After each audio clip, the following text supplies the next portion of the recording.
রাত হলে আমাদের বাসার সবার এটা ওইটা খাওয়ার ক্রেভিংস বেড়ে যায়, আর বিশেষ করে চিকেন জিনিসটা সবাই অনেক পছন্দ করে। আজকে বাসায় থাকা মাত্র কয়েক টুকরা চিকেনের পিস দিয়ে হেলদি একটা স্যুপ বানাবো বাসার সবার জন্য।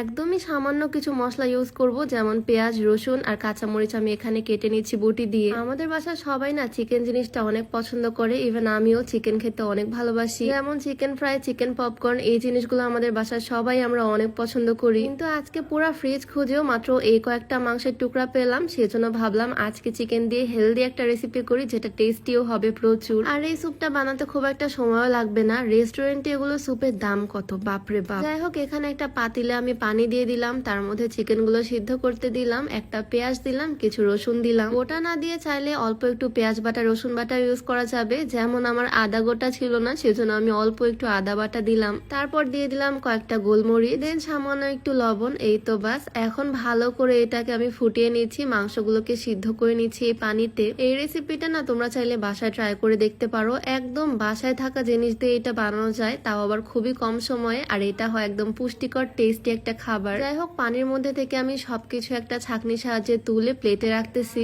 আর যে পানির মধ্যে সিদ্ধ করছিলাম, এই পানিটা কিন্তু ফেলে দেওয়া যাবে না। এই পানির মধ্যে মেইন স্যুপটা তৈরি হবে। অল্প একটু গুঁড়ামরিচ দিলাম আর একটু লবণ দিলাম, দেন আর একটু জাল করে এটাকে এভাবে রেখে দিলাম। এদিকে চিকেনের যে পিসগুলো আমি সিদ্ধ করে নিয়েছিলাম, এগুলোকে হাত দিয়ে সুন্দর করে ছাড়িয়ে ছাড়িয়ে নিচ্ছি, একদম ঝুড়ি ঝুড়ি করে নিব হাত দিয়ে। একদম যখন ঝুড়ি ঝুড়ি হয়ে যাবে তখন আমি আবার ওই প্লেটের মধ্যে রেখে দিলাম। এগুলো দিয়ে স্যুপটা বানাবো। আর হ্যাঁ, তোমরা যারা লম্বা হতে চাও তোমরা চাইলে কিন্তু এই কম্বোটা ট্রাই করতে পারো। হাইট গ্রোথ প্লাস আর হাইট ডেভেলপমেন্ট, এই দুইটা সাপ্লিমেন্ট মিলিয়ে এই কম্বোটা। এই প্রোডাক্ট গুলো বাংলাদেশের সায়েন্স ল্যাবে পরীক্ষিত হওয়ায় কোনো রকমের সাইড এফেক্ট নাই। এই কম্বোটা রেগুলার খাওয়ার মাধ্যমে হাড়ের শক্তি বৃদ্ধি করবে, হাড়ের বৃদ্ধির মাধ্যমে শরীরের উচ্চতা বৃদ্ধি করবে। আর এই সাপ্লিমেন্ট কিন্তু ছেলে মেয়ে যে কেউ খেতে পারবে। তো এই কম্বোটা তোমরা পেয়ে যাচ্ছ ফিট ক্যাফে 24 ফেসবুক পেজ থেকে। তাদের পেজটা আমার ডেসক্রিপশনে মেনশন করে দেওয়া থাকবে। যাই হোক, এদিকে আমি চুলায় একটা কড়াই বসিয়ে দিলাম, যে কড়াই আমি স্যুপটা বানাবো। খাবারটা একদম হেলদি হবে, তেলও ইউজ করতেছি একদমই অল্প পরিমাণে। কড়াইয়ে সামান্য তেল দিয়ে আমি রসুন কুচি দিয়ে দিলাম, যেটা আমি প্রথমে কুচি করে রাখছিলাম। তো রসুন কুচি দেওয়ার পর আমি চিকেনের পানিটা দিয়ে দিচ্ছি, যে পানিটা আগে আমি রেডি করে রাখছিলাম, যেটার মধ্যে চিকেনটা সিদ্ধ করা হয়েছিল আর কি। পুরো পানিটা আমি কড়াইয়ে ঢেলে দিলাম,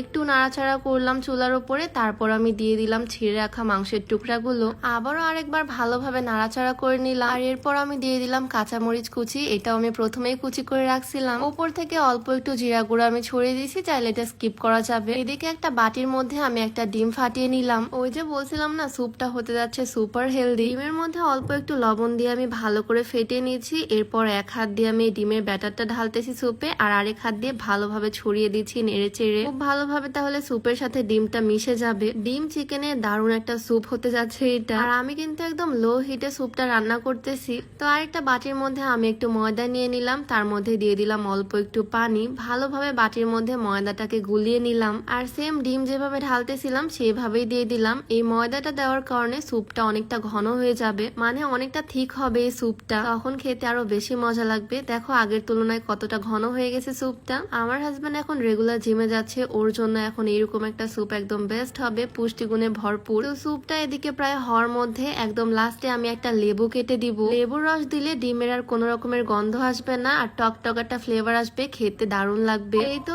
একদম রেডি এখানে আমাদের চিকেন স্যুপ। আমি একটু হাতের মধ্যে নিয়ে লবণ চেক করলাম, খেতে কিন্তু দারুণ হয়েছে। আর যতটুকু স্যুপ বানাইছি আমরা 4 জন খেয়ে নিতে পারবো। এটা বাটিতে করে আমার হাজবেন্ডের জন্য তুললাম, ওকে এখন নিয়ে গিয়ে এটা দিব, দেখি ও পছন্দ করে কিনা। আমি একটু টেস্ট করে দেখলাম, আমার কাছে তো সত্যি দারুণ লাগছে। খিদা লাগলে এটা বানিয়ে খাওয়া যাবে চটপট, আহামরি কোনো ইনগ্রেডিয়েন্টসও লাগে না। তো এই বাটিটা নিয়ে আমি সোজা চলে গেলাম আমার হাজবেন্ডের কাছে। যে কয়েক পিস চিকেন ছিল সেটা ফ্রাই করে দিলে ও তো একবারেই খেয়ে ফেলতো, আর স্যুপ করাতে আমরা বাসার সবাই মিলে খেতে পারবো। আমি তো ওয়েট করতেছিলাম ওর রিয়াকশনের জন্য, আর ও যখন মুখে দিল তারপরও বললো এটা ভীষণ টেস্টি হয়েছে। এই জিনিসটাও অনেক পছন্দ করছে। আর সত্যি বলতে এইরকম স্যুপ এক বাটি খেলে পেটটাই একদম ভরে যায়। ছোট বাচ্চারা থেকে শুরু করে বড়রা যে কেউ এটা পছন্দ করবে, চাইলে কিন্তু বাসায় এটা ট্রাই করে দেখতে পারো। তো আজকে ভিডিওটা তোমাদের কাছে কেমন লাগলো অবশ্যই কমেন্টে জানিও। দেখা হয়ে যাবে নতুন কোনো ভিডিওতে। সবাইকে আল্লাহ হাফেজ।